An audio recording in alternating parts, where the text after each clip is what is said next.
자, 슬라버스 보고 몇 가지 말씀드리고 수업 진행할게요.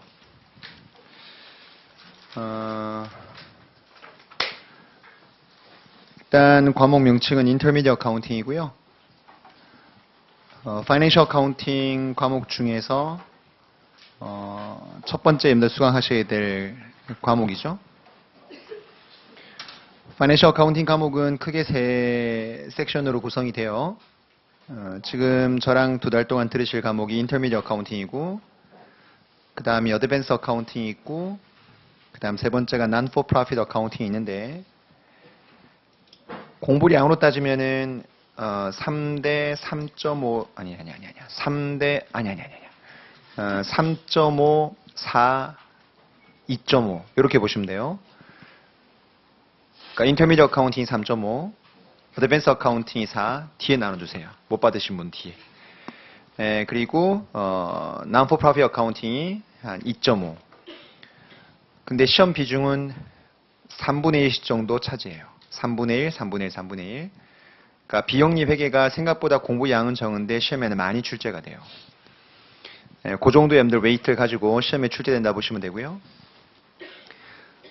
우리 Financial Accounting은 실제 시험장 가보시면은 멀티플 퀘스천이 66문제가 나옵니다. 그리고 시뮬레이션 문제가 8개가 나오고요. 그 다음에 시험 시간은 4시간이에요. 4시간 만에 그걸 푸셔야 됩니다. 그럼 이론상으로 한번 계산해 보세요. 시뮬레이션이 8개고요. 멀티가 66문제인데 4시간이 할당이 되면, 자, 시뮬레이션 문제는 하나를 푸는데 문제 양이 굉장히 많아요. 생각보다 굉장히 많아요. 그러니까 우리나라 시험보다도 문제 양이 길어요. 시뮬레이션 문제가. 그러면 최소한 20분은 잡아야 되겠죠. 그럼 8개 풀면은 160분이 나와요. 이론상으로. 그럼 2시간 반 정도 걸린다는 소리죠. 그걸 자스트로 잘 풀었을 때. 그럼 멀티플 66문제 푸는 데는 여러분들 그 한 문제당 1분 이상을 쓰면 안 된다라는 생각으로 문제를 굉장히 타이트하게 푸셔야 돼요. 그래서 멀티플 66문제 푸는데 1시간 반 넘기시면 안 돼요. 그 범위 내에서 끝장을 내셔야 돼요. 그리고 시험 웨이트가 멀티플이 여러분들 50%고요. 시뮬레이션이 점수에서 50%를 차지해요. 그러니까 어디가 훨씬 더 비중이 높은 거죠? 시뮬레이션 문제가 점수 비중에서 8문제지만 그게 50%예요. 그러니까 멀티는 66문제인데 50%고, 그러니까 여러분들 시뮬레이션 문제를 풀 때 시간을 상당히 많이 충분하게 할당을 해주는 게 되게 중요해요. 문제는 기본적으로 멀티플 문제를 여러분들 풀지 않으면 시뮬레이션 문제가 넘어가질 않아요. 늘 말하는 거지만 우리가 페이퍼로 시험을 칠 때는, 제가 시험 칠 때였어요. 그때는 여러분들 객관식도 앞에 있고 주관식이 있고 한꺼번에 문제를 나눠주기 때문에 전체 문제를 쭉 보다가 이게 시간이 많이 걸리겠다 싶으면은 좀 이렇게 스킵하면서 넘어갈 수가 있는데, 미국 CPA 시험은 멀티를 끌고 내가 completion을 찍지 않으면 시뮬레이션 넘어가질 않아요. 그 말은 시뮬레이션 문제가 뭐가 나올지 모른다는 소리죠. 그럼 어떤 여러분들 그 현상이 벌어지냐면, 멀티플을 푸는데 좀 어려운 문제가 연달아 한 2-3개가 나왔어요. 그럼 사람이 패스 이게 안 된다고요. 한번 해봐 하고 그 2개, 3개를 풀기 시작하다가 그게 10분, 20분 흘러가 버리면 이게 나중에 뭐가 생기냐면 이게 쭉쭉 밀리기 시작해요. 멀티를 다 풀고 딱 나갔더니 2시간이 지나버렸어. 그럼 시뮬레이션 문제 풀 때 사람이 시간이 촉박하다는 느낌을 딱 받기 시작하면 머리가 경직이 돼버려요. 그럼 머리가 빨리빨리 돌아가야 돼요. 어카운팅은. 이게 문제 푸는데 계속 막 이렇게 조바심이 생기니까 머리가 잘 안 돌기 시작하는 거죠. 그래서 우리 어카운팅 시험은 타임 매니지먼트가 되게 중요해요. 특히 작년부터 시험 문제가 바뀌어서 DRS 문제 나오면서 문제 양이 굉장히 길어졌기 때문에 학생들 모든 피드백이 뭐냐면, 문제는 어렵지 않은데 문제를 파악하는 데 시간이 상당히 많이 걸린다는 거예요. 그 장문의 리딩을 해야 되는 거죠, 이게. 그러니까 어떤 분들은 토플 시험 치는 것 같다는 느낌이. 엄청 문제가 기니까. 근데 그 중에 80%가 문제 푸는데 아무 도움이 안 된대요. 그러니까 리던던트한 여러분들 자료가 되게 많이 나오는 거죠. 그러니까 그걸 읽으면서 relevant 포인트를 빨리 아이덴티파이 하는 게 되게 중요한 거예요. 그래서 실제 이 시뮬레이션 문제를 푸는 데는 시간을 충분히 활용하면 이제 그 문제를 풀 수 있다는 결론이 나오기 때문에 멀티 문제를 풀 때 여러분들 좀 빨리 푸셔야 되는데, 그게 하루아침에 여러분들 멀티를 빨리 풀 수 있는 여러분들 그 실력이 생기진 않겠죠. 그래서 진도 나갈 때 저희가 백커 문제를 저희가 이제 진행을 어떻게 할 거냐면, 토요일, 일요일 제가 진도를 나가면 진도 나간 다음에 제가 여러분들 그 숙제를 내요. 그럼 100호에서 몇 번부터 몇 번까지 풀어오세요라고 하면 보통 이제 한 주에 제가 숙제 나가는 문제 양이 멀티가 많아도 30문제가 넘지 않아요. 그리고 시뮬레이션 문제도 여러분들 숙제가 나갈 거고요. 그러면 집에 가서서 문제를 푸실 때 그냥 뭐 편한 환경에서 그냥 풀어보고 안 풀리면 이씨 하고 또 하다가 뭐 답 좀 보다가 왜 답이 안 나오지? 이러면 안 돼요. 그러니까 항상 숙제를 낼 때는 여러분들이 숙제를 푸실 때 내가 항상 시험을 친다는 기분으로 시간을 재놓고 푸셔야 돼요. 한 문제 1분 정도.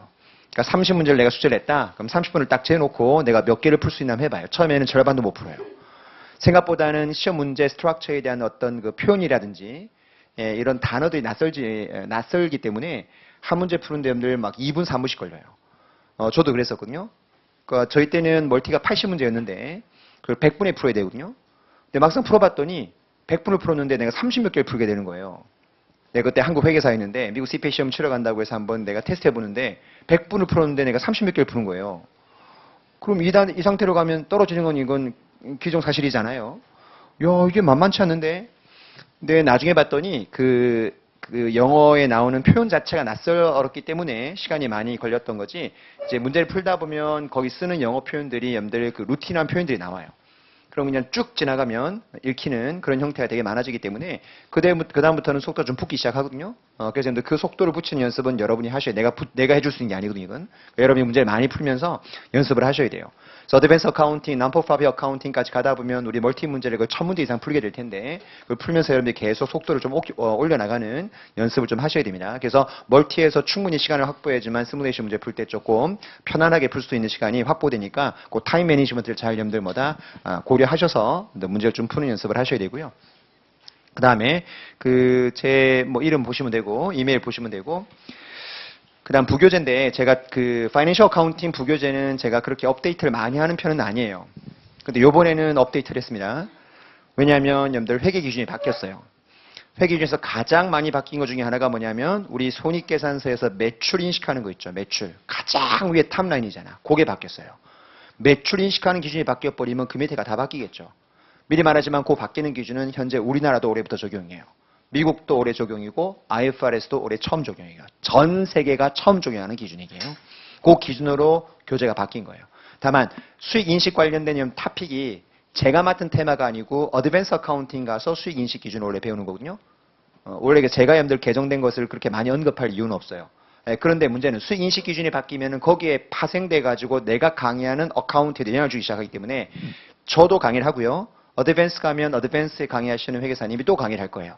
근데 저는 약간 좀 피상적으로 약간 대략 개념만 설명할 거고요. 자세한 뎁스 있는 내용은 어드밴스 가서 배울 거니까 어쨌든 여러분들 개정된 내용을 반영하다 보니까 제가 교재를 지금 한 10년 만에 바꾼 것 같은데 지금 여러분들께서 주교재가 이제 지금 정식 출간되지 않고 이렇게 핸드아웃 나가는 이유가 뭐냐면 그 바뀐 내용을 업데이트해서 지금 출판을 맡겼는데 아마 다음 주쯤에 나올 것 같거든요. 그때까지는 이 핸드아웃으로 제가 진행하도록 할게요. 그래서 개정된 내용을 반영해서 여러분들 수업을 좀 들으셔야 되고요.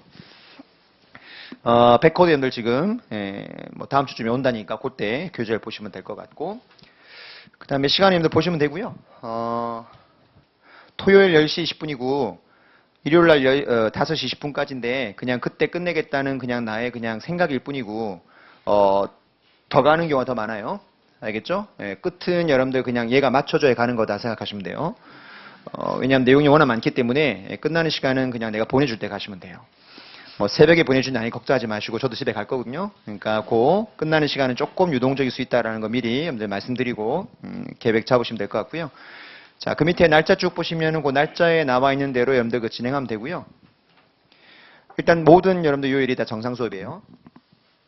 그리고 1월 28일하고 3월 3일 그때가 중간 기말고사라고 돼 있는데 중간 기말고사 때는 여러분들 당연히 시험 치는 거와 별개로 수업도 합니다. 수업도 하고 시험도 칠 거고요. 그 다음에 조금 신경 써야 될 게 뭐냐면 날짜를 보세요 여러분들. 2월 11일 밑에 보시면은 2월 18일을 내가 하나 집어넣었을 거예요. 요게 내가 왜 강조하는 거냐면 그때가 여러분들 구정 연휴예요. 근데 구정 연휴인데 구정이 언제냐면 금요일이에요.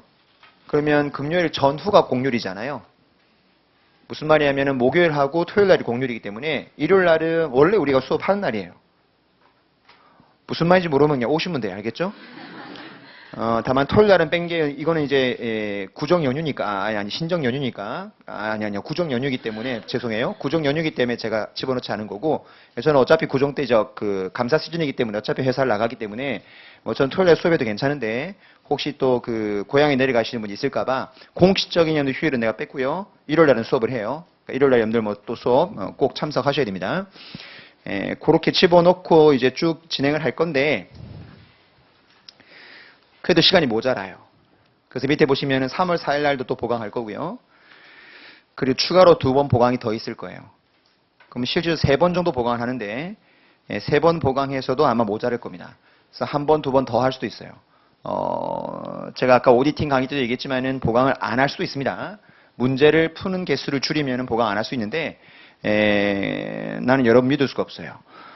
그래서 문제를 같이 풀어줘야 제 마음이 놓이기 때문에 문제를 많이 풀다 보니까 여러분들 보강하는 거니까 좀 이해해 주시고 보강은 일단 원칙적으로 3번 정도 많으면 4번 정도까지 갈 수 있다라고 미리 알고 그렇게 생각하시면 될 것 같아요.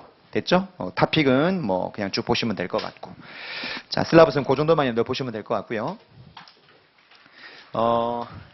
수업 진행하기 앞서서 여러분들 인터미디어 어카운팅 수업을 들으시는 분들이 보통 통상 그 미국 CPA 시험을 그 공부하는 첫 번째 여러분들 그 관문에 들어오신 분들이 많기 때문에 물론 저번 학기에 들으셨던 분들이 이번 학기 또 들으시는 분도 계시겠지만은 알고 있는 내용일지 모르겠지만은 조금 설명하고 갈게요.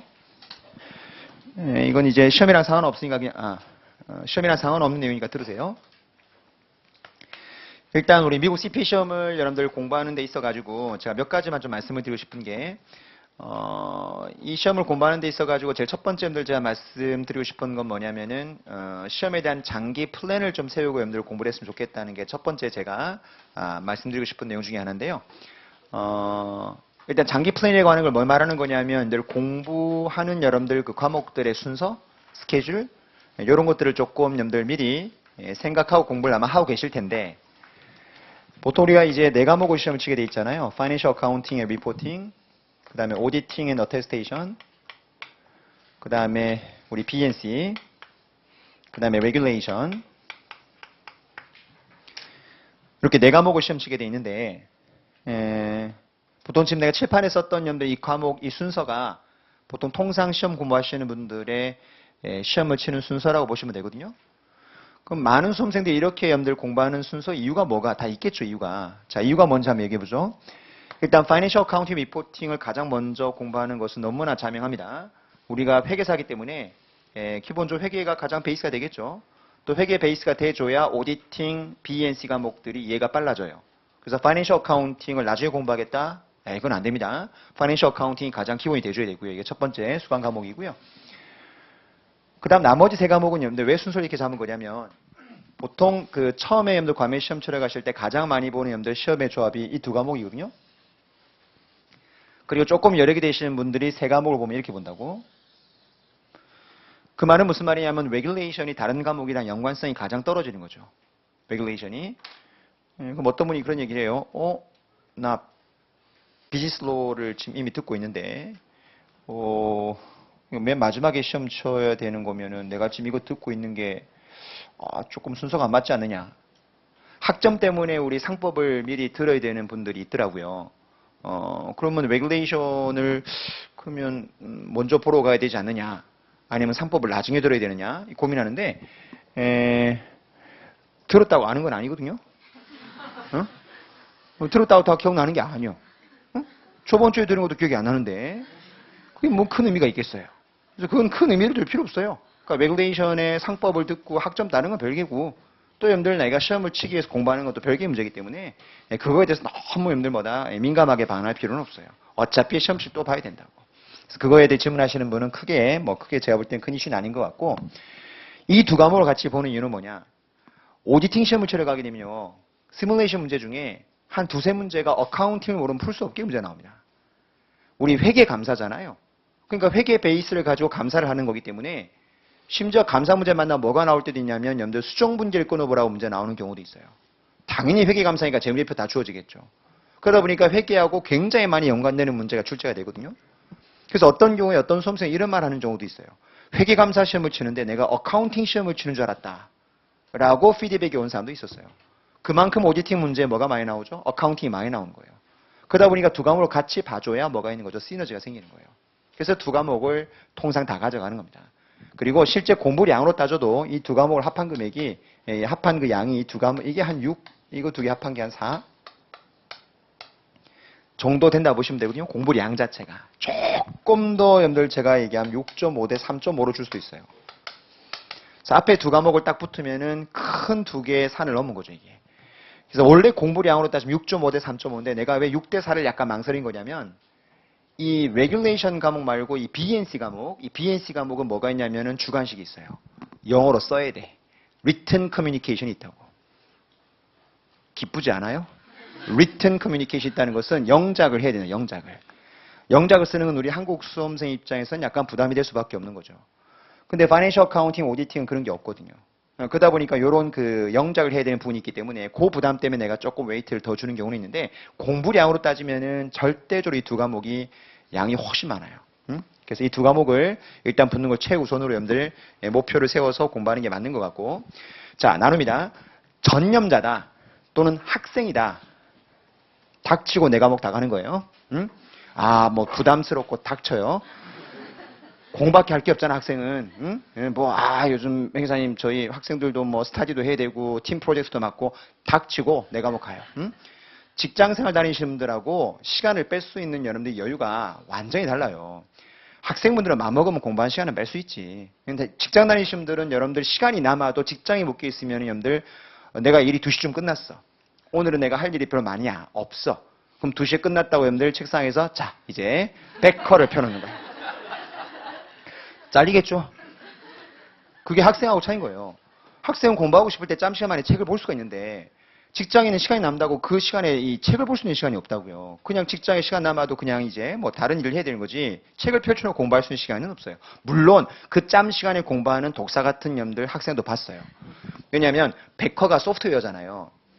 컴퓨터에 까는 소프트웨어니까 이걸 자기 스마트폰, 이 노트북 같은 데 깔아가지고 노트북을 열어놔봐. 일하는 것처럼 펼쳐놓고 살짝 보는 거지. 아니면 그게 힘들다 판단하면 나중에 공부가 좀 되고 나면은 자기가 파일을 이렇게 올려가지고 그거를 여러 파일 중에 하나를 띄워 놓는 거지. 근데 영어로 돼 있으니까 지나가는 사람들이 처음엔 잘 몰라. 응? 그렇게 띄워놓고 틈틈이 공부했다는 사람도 내가 봤어요. 그러니까 공부하겠다는 의지가 있으면 그렇게 짬을 낼 수는 있는데 정상적인 직장인이라면 그게 쉽지 않다고요. 그러다 보니까 학생분들은 내 과목 가져가는 게 가능한데 직장인들은 내 과목 가져가는 게 현실적으로는 제가 볼 때는 좀 불가능합니다. 마음을 여러분들 욕심을 가지는 거하고 막 현실적으로 이게 가능하냐 문제는 별개의 문제이기 때문에 제가 냉정히 판단해서 직장 다니시는 분들의 가장 베스트 초이스는 두 과목이고요. 심지어 진짜 힘든 사람들은 합격 수기에 보시면 무슨 말까지 나오는가 읽어보세요. 한 과목씩 하는 것도 직장 다니시는 분들은 현실적인 방안이 될 수 있다. 이런 말을 쓴 사람도 꽤 많이 있어요. 그게 여러분들 그냥 말 나오는 게 아니고 자기 경험에 우러나오는 겁니다. 지금 여러분들 처음이니까 아이 나 공부 좀 하는데 내 과목 난 될 것 같은데 닥쳐요. 두 과목이에요. 힘들어요. 저도 공부를 이렇게 가르쳐 보면 객관적으로 공부량을 판단할 수가 있잖아요. 근데 보면 이거 쉽지 않다. 내 과목 가져가는 건 직장인은 쉽지 않겠다. 그래서 진짜 나는 공부 좀 하고 내가 회계팀에서 회계팀 경력도 많고 옛날에 회계 베이스도 굉장히 좋고 그러면 한 3과목 정도 그건 오케이. 어차피 뭐 떨어질 거니까 두 과목이 현실적이라고 생각해요. 제 개인적인 생각은 그래요. 그래서 너무 욕심 부리지 말고요. 어차피 이 AICPA 시험 공부는 이제 조금 롱텀으로 보셔야 돼요. 그러니까 무슨 뭐 중장거리가 아니고요. 마라톤 뛰는 거라 보셔야 돼요. 그래서 한 2년 정도를 뛴다라는 생각으로 2018년도 시작했으니까 2019년도 말 정도에 내가 내 과목을 다 합격하겠다. 어차피 내 과목 가져가서 내 과목 다 붙으나 두 과목 가서 붙으나 어쨌든 여러분들 다 붙어야 되는 거기 때문에 너무 내 과목을 다 한꺼번에 가져간다는 생각하지 마시고요. 왜 내 과목을 내가 반대하는 거냐면 이 시험이라고 하는 것은 이해를 했다는 거하고는 다른 개념이거든요. 내가 제일 그 강의할 때 화내는 것 중에 하나가 뭐냐면 우리 강의하시는 교수님들이 특히 이렇게 많이 얘기하시는데 이해를 하라고 그래요. 응? 이해를 하라고 그래. 응? 이걸 왜 외우니? 이해를 하래. 이거 진짜 내가 볼 때는 무책임한 얘기거든요. 우리가 시험 목적상 공부하는 거고요. 학문적으로 공부하는 건 다른 거예요. 학문적으로 공부하는 것은 이해만 하면 돼요. 왜? 나중에 논문 쓸 때 찾으면 되는 거니까. 하지만 우리는 뭐다 이론적인 내용 공부하는 게 아니에요. 지금 논문 쓰는 게 아니라고요. 박사과정 논문 쓰는 게 아니고 우리는 뭐다 자격증을 따기 전에 수험 공부이다. 수험 공부는 절대적인 암기가 필요해요. 무슨 말인지 알죠? 다만 무조건 암기는 아니지. 왜? 이해를 해야 암기가 잘 되니까. 그러니까 이해가 최종 목적지가 아니고 우리는 암기가 최종 목적이에요. 다만 그 암기를 효율적하기 위해서 이해가 필요한 거죠. 이게. 그렇게 우리는 뭐다 얘기를 해야 되는 건데 꼭 교수님들은 막 이해 정도만 하면 되지. 왜 그렇게 무식하게 외우고 있냐면서 자신을 굉장히 뭔가 아주 우리는 굉장히 아래에 있는 어떤 하급의 인간으로 처치 이게 보시는 분들이 꽤 많은데 그렇게 무책임한 엄더 그런 얘기를 하면 안 됩니다. 수험 공부는 무조건 암기를 하셔야 돼요. 암기를 해야지만 시험 볼 수 있지. 시험장 가서 문제 맞는데 나 이거 이해했었는데 기억이 안 나. 그럼 무슨 의미가 있어 이게요. 절대적으로 모든 수험 공부는 암기입니다. 암기가 돼 있어야 되고요. 아이러니하게도 그런 말씀하시는 교수님들 보시면 다 외우고 있지 자기는. 자기는 다 외우고 있다고. 그게 뭘 말하는 거냐. 머릿속에 들어가 있어야 돼요. 근데 자기가 외우고 있는 걸 인지를 못하는 거지. 자기가 이해했다고 생각하는 거니까. 절대적으로 모든 결과는 암기 갖고 뭐다 승부가 되는 겁니다. 다만 암기를 무작정 하면 안 되겠죠. 이해가 돼줘야 암기를 빨리 할 수 있고 암기한 내용이 오래 뭐다 머릿속에 리텐이 되겠죠. 그런 이유 때문에 이해가 필요한 건데 왜 갑자기 그 말 꺼낸 거냐면 막판에 그럼 그 과목을 시험 치기 전에 내가 정리했던 내용을 한번 복습하는 거하고 안 하는 거하고 머릿속에 기억나는 능력이 차이가 날 수밖에 없죠. 무슨 말이냐면 그 다음날 시험 치는 과목의 내용을 그 전날 한번 쭉 본 거하고 안 본 거하고는 점수 차이가 최소한 10점 이상 차이가 나요. 이 수험 공부라는 것 자체가. 무슨 말인지 알죠? 시험 치기 전날에 한번 쭉 본 거하고 안 본 건 엄청난 차이가 나지. 여러분들 대학교 때 시험 공부했다 생각해봐요. 대학교 때 학점이 뭐에 많이 굉장히 좌우가 되죠? 그 중간고사, 기말고사 우리 대학교 때 시험 칠 때 항상 미리 공부하지는 않잖아요. 그러다 보니까 시험이 그 스케줄이 어떻게 배치되냐에 따라서 학점이 굉장히 많이 좌우가 돼. 균등하게 배치가 되면 학점이 좋아진다고. 요 과목 쫙 공부해서 하루 밤새고 쫙 시험 친 다음에 탁 풀면 탁 나가 머리에. 이 무슨 말인지 알죠 느낌? 근데 운이 안 좋게 하루에 막 3과목 몰렸다. 그럼 끝장이지. 그럼 학점이 거의 처참하게 됩니다. 비슷한 거예요 모든 공부라는 게. 이 공부도 마찬가지거든요. 들어보시면 알겠지만 굉장히 심오한 티어리 별로 없어요. 보시면 이해가 웬만하면 다 됩니다. 되고 나면 그다음부터는 계속 반복하고 외우고 그 연습하셔야 돼요.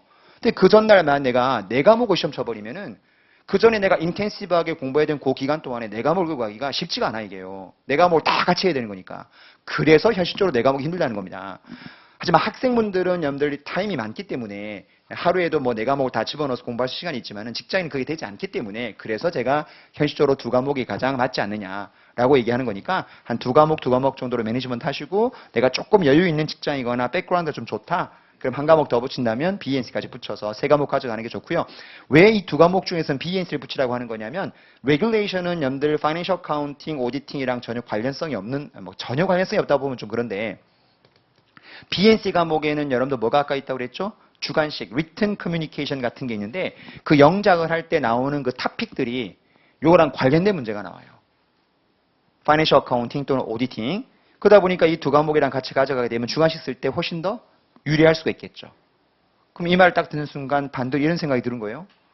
그럼 이 2과목을 시험 치고 나서 이 2과목을 따로 갔는데 이 과목의 주관식에 뭐가 나온다고?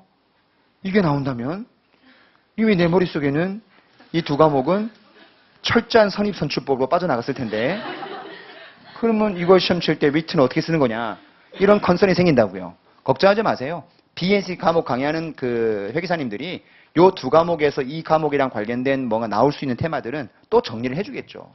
그래서 학원이라는 제도가 있는 거예요. 왜 비싼 돈을 내고 학원을 듣겠습니까? 혼자 공부하면 그게 안 되는데 학원들은 그걸 정리해 준단 말이죠 이게. 그래서 이 과목 시험 칠 때 이 2과목에 나오는 테마를 정리를 해줘요. 그건 걱정 안 하셔도 되고 다만 같이 간다면 훨씬 더 효율적일 수 있으니까. 그래서 이 BNC 과목을 같이 붙이는 게 더 효율적이다라고 얘기를 한 겁니다. 그래서 공부 스케줄링을 지금부터 여러분들 잘 잡으셔가지고 내가 언제쯤 시험 치러 갈 거고 어떤 과목 순서로 강의를 들을 거다라는 것을 롱텀 계획을 좀 세우시면 좋겠다는 게 첫 번째 당부 말씀인데 시험을 치러 갈 때 그 괌에 가시면은 특히 직장 다니시는 분들 아무래도 시험 치기 전에 여러분들 그 뭐라고 하나 시간을 많이 뺄 수 있는 여유가 있으면 공부하는 시간을 많이 뺄 수 있으니까 도움이 되겠죠. 무슨 말이냐면 그 시험 치러 갈 때 이제 어떤 분들을 봤냐면은 휴가를 안 내고 주말에 여러분들 테스트룸이 오픈되는 경우가 있어요. 토요일, 일요일 시험 칠 수 있게 그렇게 테스트룸이 열리는 게 있거든, 센터가. 그러면 그걸 예약해가지고 가더라고. 그래서 금요일 날 그 직장 다 마치고 비행기를 타고 가서 시험을 치고 다시 토요일 날 도착해서 일요일 날 시험 치고 일요일 날 밤비행기를 타고 뭐 월요일 날 새벽에 도착해서 부모님 오라고 해서 뭐 차 안에서 옷 갈아입고 출근을 하는 케이스를 굉장히 많이 봤어요. 그렇게 인생을 살 필요는 없어요. 무슨 대통령입니까? 그렇게 하루가 여러분들 그렇게 안 나와요, 날짜가? 내가 볼 땐 그건 너무 왜 그렇게 힘들게 살까? 휴가를 좀 붙이셔야 돼. 휴가를 좀 앞뒤로 붙여가지고 앞뒤로 붙일 필요는 없고 앞으로. 그래서 여러분들 시험 치러 가기 앞에 한 일주일 정도는 직장을 나가지 않고 뭐 도서관이나 아니면 아이파 자습실에 와서 혼자 공부할 수 있는 시간을 많이 확보할 수 있는 그때로 시험 스케줄을 잡는 게 되게 중요해요. 그래서 내가 뭘 보통 레커멘드 많이 하냐면 우리나라 공휴일인데 괌은 공휴일이 아닌 여러분들 그런 공휴일이 좀 있거든요. 예를 들어서 추석이라든지 걔들은 땡스기빙 되겠지만 우리는 안 맞거든. 그럼 우린 추석이면 연휴잖아요. 그러면 거기에다 휴가를 좀 더 붙여주면 그때 시험 치는 테스트 센터를 예약해버리면은 공부를 굉장히 많이 하고 시험 치러 갈 수가 있다고. 그 말은 반대로 말하면 그때 시점에 테스트 센터가 가장 부킹이 빨리 돼요. 예약이 빨리 된다고. 그냥 모든 수험생이 그렇게 하겠다는 계획을 세울 테니까. 그래서 롱텀 플랜을 세워야 되는 또 다른 이유가 뭐냐면 계획을 세워놔야 미리 내가 NTS를 받아가지고 예약을 빨리 걸 수가 있다고. 그래서만 내가 원하는 시간에 정확하게 잡아낼 수가 있는데 난 이때 가야지 마음먹었지만 만약에 스케줄 안 잡았다가 이때 갈까 이러면 다 부킹돼 있으면 갈 수가 없는 거예요. 그래서 롱텀 플랜 세운 다음에 내가 언제쯤 가겠다 제일 적합한 시기 보고 휴가 스케줄도 잘 잡아놓고 연차 쓰는 것도 잘 잡아가지고 시험 치는 전후 잘 붙여가지고 그때 테스트 센터를 쫙 예약해주게 되면 공부하는데 훨씬 더 이제 효과성이 나올 수 있겠죠. 그런 것도 여러분들 감안하기 위해서 이 롱텀 플랜을 세우라 제가 말씀을 드리는 거예요. 그 다음 두 번째는 이 파이낸셜 카운팅 문제를 이제 가서 풀어보시면 알겠지만은 공부하는 방법인데 이 문제 자체가 절대로 여러 번 꼬질 않아. 미국 CPA 시험은요. 우리나라 시험은 여러 번 꼬죠. 심지어 출제한 사람이 푸는데 자기가 막 틀려. 네, 여러 번 봤어요. 실제 여러 번 봤는데 네, 얘기한 좀 그렇고 어쨌든 여러 번 봤어요. 자기도 막 틀려. 지가 내놓고 지가 막 함정을 판다. 지도 풀면서 빠져 막. 나도 그런 적이 있거든요. 학교에서 시험을 치는데 제가 문제를 내면서 내가 함정을 팠어. 근데 내가 표준 답안을 만드는데 나도 함정에 빠진 거야. 그리고 학생들이 와서 선생님 좀 이상한데요? 보니까 내가 판 함정에 내가 빠지고 있더라고. 미국 CPA 시험은요. 그렇게 여러 번 꼬는 문제는 없어요. 그러니까 우리나라의 자격증 시험의 어떤 컨셉하고요. 미국의 자격증 시험의 컨셉은 진짜 다른 것 같아요. 우리나라 자격증 시험은요. 치는 사람들 중에서 정말로 뭐 이렇게 문제를 잘 푸는 친구들을 뽑아가지고 전문가를 만들겠다는 그런 개념이 되게 강한데 미국 자격증 시험은 변호사 시험도 마찬가지입니다. 얘가 정말 의사나 변호사, 회계사로서 할 수 있는 기본 소양이 되는 친구이냐 정도만 테스트하는 거예요. 그리고 필요한 지식은 실무 와서 많이 배우라는 기본 컨셉이에요. 그러다 보니까 문제 자체가 통과 의뢰 시험이지 얼마나 이가 잘 푸나 보자. 뭐 이런 개념으로 문제가 나오는 게 아니다라는 거죠. 우리나라 시험처럼. 그러다 보니까 절대적인 딱 스코어로 75점 이상 오케이 합격. 그럼 걔들은 공부할 때 미국 애들 보면요. 우리나라처럼 막 90점 이상 받자 이게 아니에요. 그러니까 합격자 여러분들 평균을 보시면은 미국 애들은 막 77점, 76점 되게 많아요. 근데 우리나라 뭐예요? 94점. 막 이게 막 필승 해가지고 막 이렇게 하니까. 그러니까 미국 애들이 어떤 여러분들 반응 보이는 경우도 있냐면 옛날에 그 99점, 99점, 99점, 96점 받은 애가 있었어. 우리나라에서. 미친 거지. 굉장히 인생을 비효율적으로 사는 친구에게. 예? 그럼 그 점수 팔 거야, 어디에다가? 제일 좋은 점수는 몇 점? 75, 75, 75. 그 다음 좀 미안하니까 76. 뭐 이 정도. 이게 제일 효율적인 공부방법이죠, 이게. 물론 그게 뭐 조절이 안 되니까 힘들겠지만은, 미국 애들이 99점 받으면요, 뭐라고 하냐면, you genius 하면서 굉장히 지들끼리는, 왜 저렇게 했을까? 그런 말들 진짜 많이 해요. 그러니까 걔들은 시험을 푸는 것 자체를 통과의뢰라고 생각하는 거지. 우리 운전면허 시험 같은 거 70점, 80점 통과하면 되는 거지. 그 100점 받았어. 우와 이럽니까? 너 택시 운전사 할 거야? 이런 거지. 예. 그런 개념하고 비슷해요. 왜 이 말 하는 거냐면 문제를 보시면은 굉장히 기본적인 컨셉을 많이 물어봐요. 그래서 문제를 풀다 보면 어떤 생각이 드냐면 뭐 이런 것까지 물어보지? 라고 할 정도의 기본 개념이 되게 나와요, 시험에. 그래서 여러분들이 절대로 미국 CPA 시험 공부할 때 깊게까지 막 파고 들어가는 공부 방식은 별로 중요한 건 아니에요. 가장 기본에 충실한 공부하는 게 되게 중요하고요. 대신에 걔들은 어떤 중요한 테마만 집중적으로 뎁스 있게 물어보는 게 우리나라 시험이라면 미국 시험은 고루고루 엄청 많이 물어봐. 공부 방법론이 나오지. 얇고 넓게 하셔야 돼. 그러니까 빠지는 테마가 있으면 안 돼요. 그러니까 우리 책에 있는 모든 테마는 거의 다 하셔야 된다 보시면 되지. 그래서 모든 수험생이 시험 뭐라고 하냐면 거의 모든 부교재에 있는 페이지마다 문제가 다 나온 것 같아요. 이런 피드백이 굉장히 많아요. 그 느낌을 받았다는 것은 고루고루 다 나온다는 거죠, 이게. 이해돼요? 대신에 깊게는 나오지 않기 때문에 그래서 제가 강의할 때 시험에서 이만큼 뎁스가 나온다. 그럼 그래도 명색이 CPA 시험 공부하는 사람인데 딱 거기까지만 공부하는 건 좀 그렇잖아요. 그래서 그거보단 조금 더 해요. 더 하는 양도 여러분 내가 봐서 이 테마가 심우조 중요한 테마면은 시험에 안 나와도 제가 분명히 해요. 예, 저는 강의 철학이 그래요. 물론 내가 수험 공부를 위해서 강의하는 사람이지만 어쨌든 여러분이 CPA 시험을 붙고 나서 현장에 나가서 CPA라는 어떤 명함의 자격증을 받아가지고 일을 할 사람들인데 이건 시험에서는 꼭 알아야 된다라고 싶으면은 제가 강의를 해요. 대신에 그런 강의할 때는 뭐라고 하냐면 이건 시험이랑은 직접적인 관련 없지만 들으세요라고 얘기를 해요.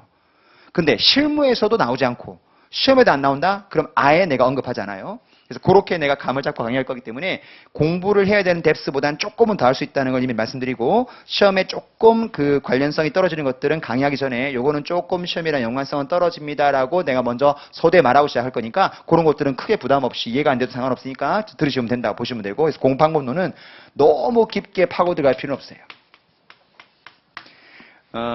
근데 이건 별로 걱정하진 않아요. 요즘 강의 이렇게 해보니까 기계 파는 사람이 요즘은 거의 없더라고.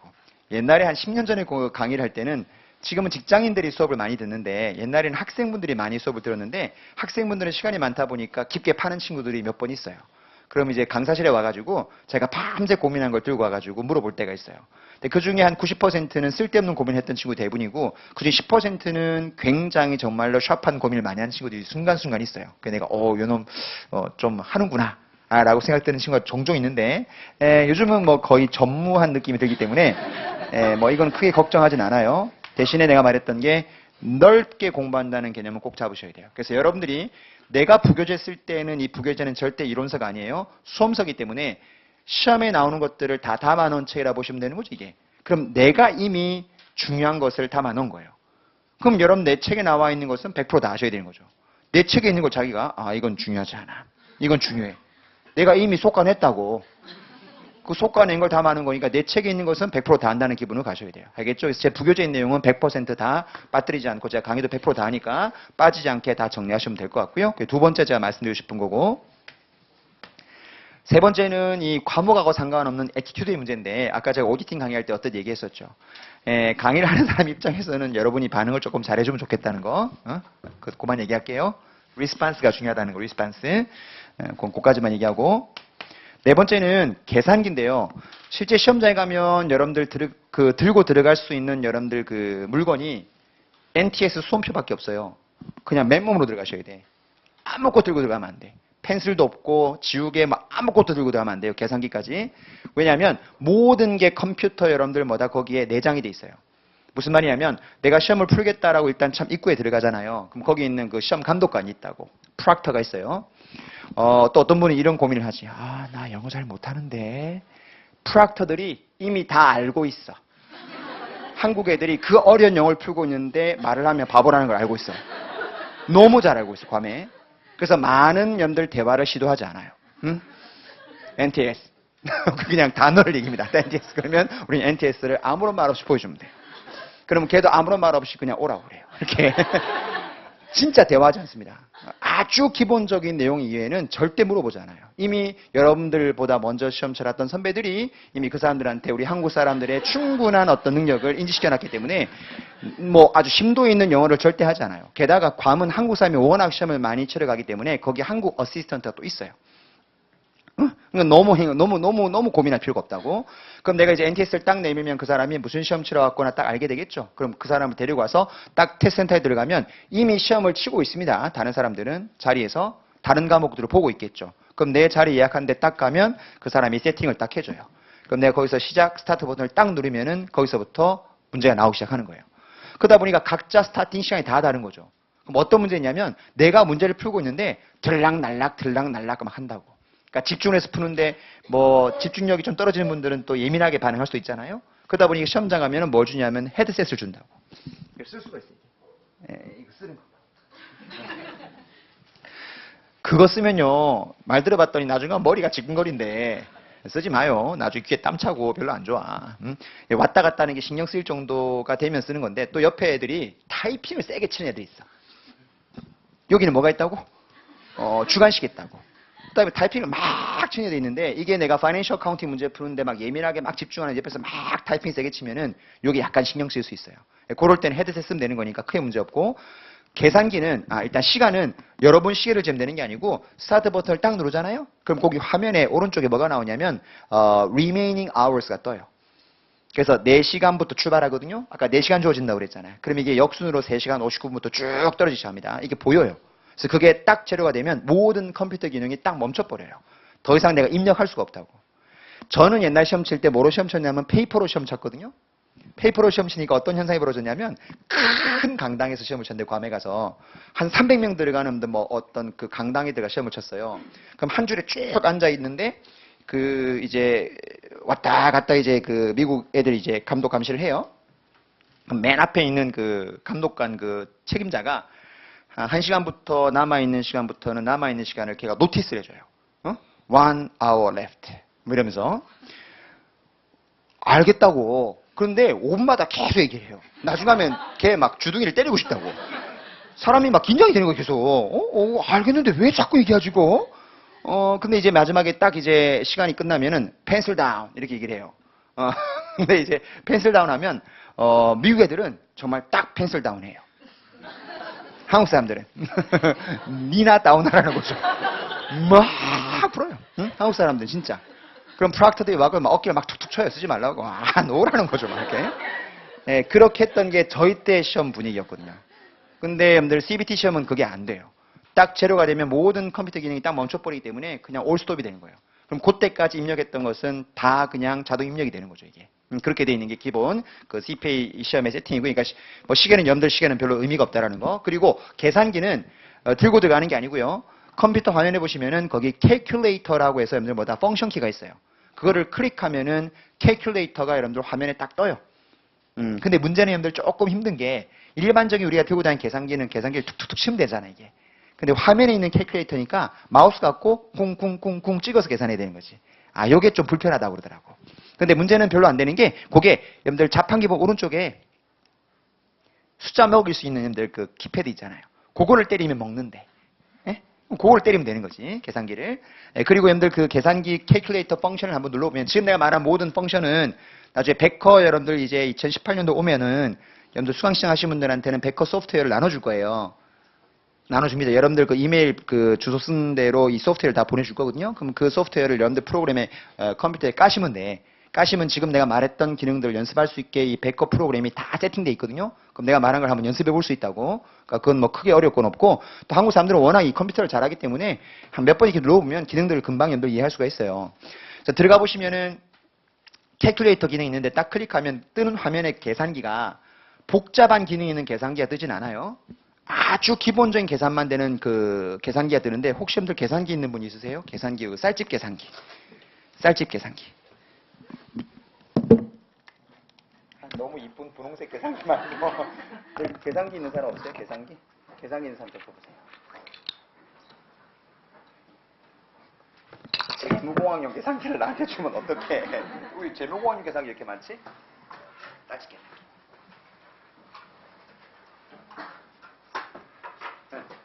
요 계산기랑 모양이 똑같이 나와요. 요 갓이요.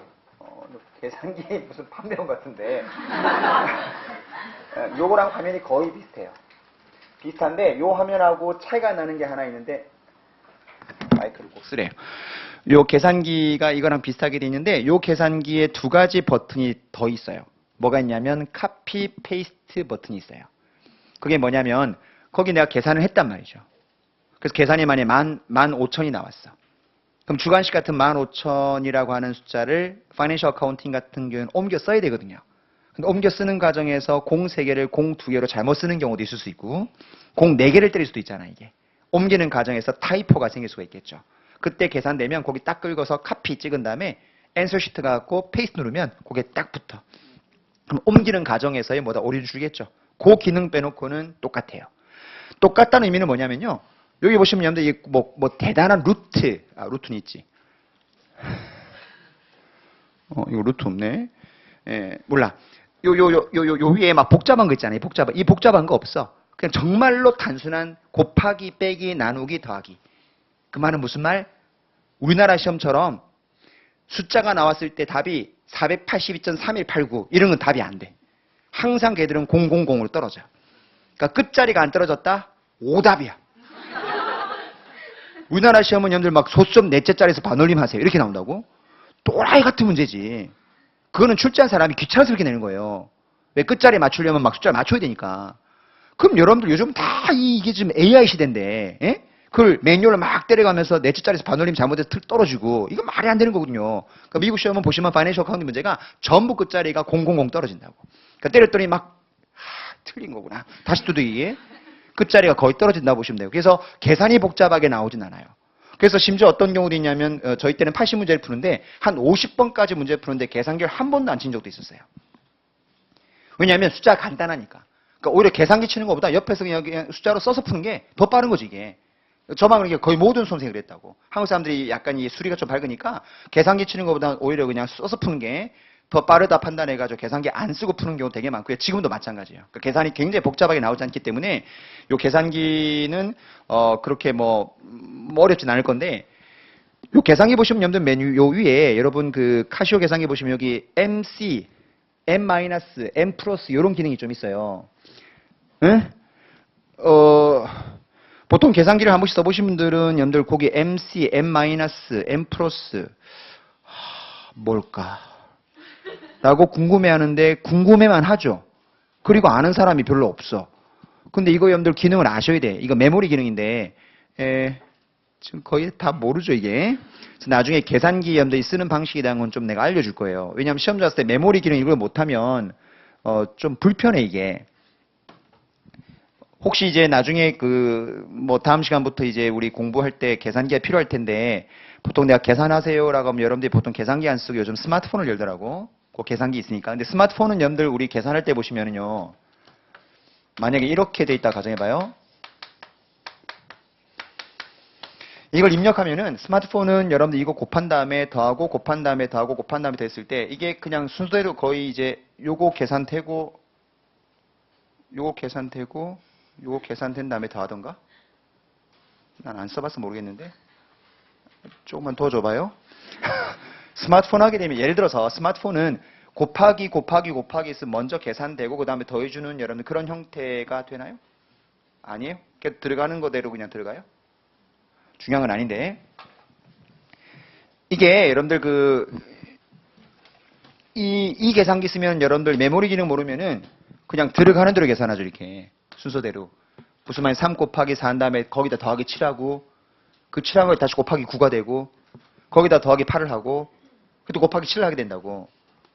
뭐 말이냐면 이런 문제가 나왔을 때 요 메모리 기능 모르면 요 계산한 다음에 옆에 12 써놓고 9 곱하기 7 한 다음에 63 써놓고 56 써놓은 다음에 더해야 된다고. 근데 여기 메모리 기능 쓰면 그게 여러분들 그렇게 안 해도 되는 거거든요. 결론이 뭐냐면 내가 이거 나중에 알려주겠다고 메모리 기능을. 이거 못 쓰면 안 돼, 회계사가. 그래서 메모리 기능은 나중에 제가 설명할 거니까 그 기능 정도만 나중에 배우시고 나머지는 간단한 계산 정도만 나오니까 크게 문제 없고요. 다만 이 계산기를 가져오시는 게 제가 볼 땐 좋은데 계산기를 혹시 여러분들 가져오셔가지고 여러분들 그 수업 시간에 쓰실 때 계산기 칠 때는 약간 에티켓은 지켜주세요. 어떤 사람들 계산기 나중에 문제 좀 풀어보세요 하면은 어딘가에서 굉음이 들릴 때가 있어요. 계산기를 치는 게 아니라 계산기를 부시는 애들이 있어. 근데 엔터는 또 이렇게 세게 칩니다. 국거리 장단을 하는 사람이 있어요. 이게 보통 회계를 좀 하시는 분들이 그래. 계산기 잘 치는 분들이. 못 치는 분들은 보통 그렇게 안 치죠. 이러고 있지. 그렇게 안 한다고. 보통 회계팀에서 근무 오래 하신 분들. 요 계산기가 좀 손에 맞는 분들은 계산기를 좀 빨리 치니까 탁탁탁탁 대면서 탁 이렇게 하는데 이게 여러분들 지금 봐요. 지금 이렇게 쳐도 계산기 지금 되고 있거든요. 그러니까 이 정도 소리에 나면 여러분 계산된다고요. 왜 푸십니까? 어? 옆 사람이 신경 쓰이거든요. 그건 에티켓이에요. 그렇게 치면 안 돼요. 그러니까 옆에 사람이 막 계산기를 치고 있는데 계산기 좀 살살 치세요 말하기가 쉽지가 않거든요. 왜? 그 사람이 놀고 있는 건 아니잖아. 열심히 지금 장단을 맞추고 있을 뿐이지. 공부를 하고 있는 사람한테 여러분들 그렇게 말하기가 좀 미안하거든요. 그냥 말을 못하지만은 여러분들 그게 은근히 옆에 사람한테는 신경이 쓰이고 그런 분들 특징이 봐요. 바바바바박 딱 때리면서 또 그 다음 반응이 있습니다. 보기에 답이 없는 거야. 어? 응? 다닥닥닥닥. 이게 어딘가 막 들려요. 지금 웃고 있죠? 나중 봐요. 어딘가 그 국거리 장난이 일어나고 있을 겁니다. 그런 사람들은 자기가 세게 치고 있는 걸 인지를 못 하거든요. 응? 그래서 지금 미리 말하지만 계산기 칠 때는 옆 사람한테 조금 피해 안 주게 조금 신경 써서 계산기에는 쳐주는 게 이건 에티켓이에요. 공부할 때 가장 큰 에티켓이니까 주의하셔야 되고요. 제가 하나만 더 얘기하고 수업 갈게요.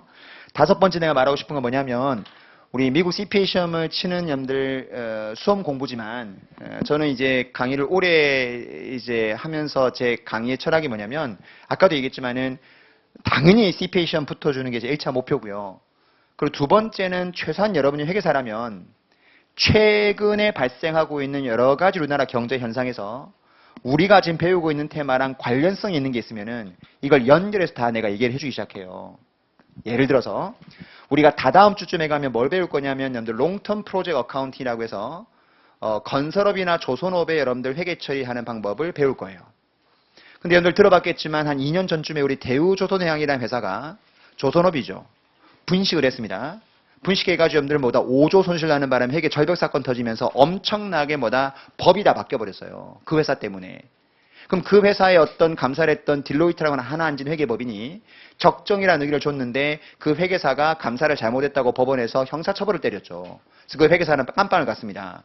그럼 그런 여러분들 여러 가지 기사가 나올 때 그럼 과연 대우조선해양이라는 회사의 재무제표에 어떤 이슈가 있었고 그 이슈를 우리가 이 회계를 알았다면 사전에 우리가 체크할 수 있는 방법은 없었겠느냐. 이런 것들에 대한 걸 내가 논의를 하기 시작해요. 이런 걸 들어야지만 여러분들 회계를 배운 게 북키핑을 배웠다는 느낌이 들지 않고 내가 회계 정보를 배우는 그런 느낌을 가지게 돼요. 우리가 대학교 내내 회계 배울 때 여러분 회계 배우면서 유용하다라고 생각해 본 적은 아마 별로 없을 거예요. 저는 심지어 학교 때 회계사 시험 붙었음에도 불구하고 회계가 유용하다는 생각을 절대 해본 적이 없어요. 왜냐하면 그때 배운 내용은 북키핑을 배운 거거든요. 북키핑은 장부를 만드는 기술을 배운 거지 그 나온 정보를 내가 어떻게 해석하고 이해하고 분석하는지를 배운 적이 없는 거예요. 물론 강의는 배우죠. FS 분석이라는 강의가 있습니다. 여러분 FS 분석이라는 강의를 학부 때 배운 다음에 분석이 되던가요? 학부 내내 회계 배웠어도요. 회계사 시험 붙은 저마저도요. 실제 회사 FS 딱 주고 분석해보라면 여러분 FS 내가 딱 나눠주고 분석하라고 하면 분석돼요? 회계팀에서 5년 근무한 사람, 10년 근무한 사람 FS 주고 자 분석해봐. 10분 딱 줄게. 어떤 느낌이니? 딱 받는 순간 어떤 생각이 들죠? 아무 일단 생각이 없고 분석하라고 하니까 일단 제일 먼저 뭘 볼까? 그럼 재무제표 주면 제일 먼저 뭐부터 봐요? 솔직히 얘기해봐. 뭐부터 보죠? 당기순이익 보지 뭐. 응? 손익에서 당기순이익, 넷인컴 플러스 굿. 그나마 좀 들은 풍어를 있다 또 부채 비율. 응? 부채 비율 하도 많이 들었으니까 부채 비율. 가서 BS를 가보는 거야. 부채 비율. 나눠봤더니 180%가 나와. 무슨 의미지? 모르지. 180% 그냥. 여러분 현실이죠 이게? 현실이에요. 회계를 10년 했어도요. 그게 현실이라고요. 우리는 그러면 지금까지는 회계 배운 게 아니에요. 북키핑만 매일 했던 거지. 그러면 여러분들 그런 숫자가 어떤 의미가 있고 이게 어느 정도 나와야 이게 적정한 거며 이 숫자를 내가 어떻게 이해되는지 이걸 생각을 하면서 그 다음에 북키핑 돌아가는 과정을 보면 훨씬 느낌이 틀려 이게요. 내가 왜 이렇게 분기를 끌어야 되고 왜 어카운팅을 만드는 스탠다드에서 이렇게 표시하라고 했을까. 이걸 정확하게 이해할 수가 있다고. 그걸 알게 되면은 단순한 북키핑 배우는 느낌이 아니고 회계가 되게 재밌어진다는 생각이 들기 시작해요. 나중에 대우조선해양 같은 케이스는 나중에 설명해보면 그 분식은 금방 찾아낼 수 있었던 징후가 있었어요. 나중에 설명드릴 건데 이게 우리가 배우는 회계 베이스를 딱 배운 다음에 내가 그 얘기를 해줄 거거든요. 들으면 나중에 가서 금감원 다트에 가서 바로 그 회사 FS를 열어보세요.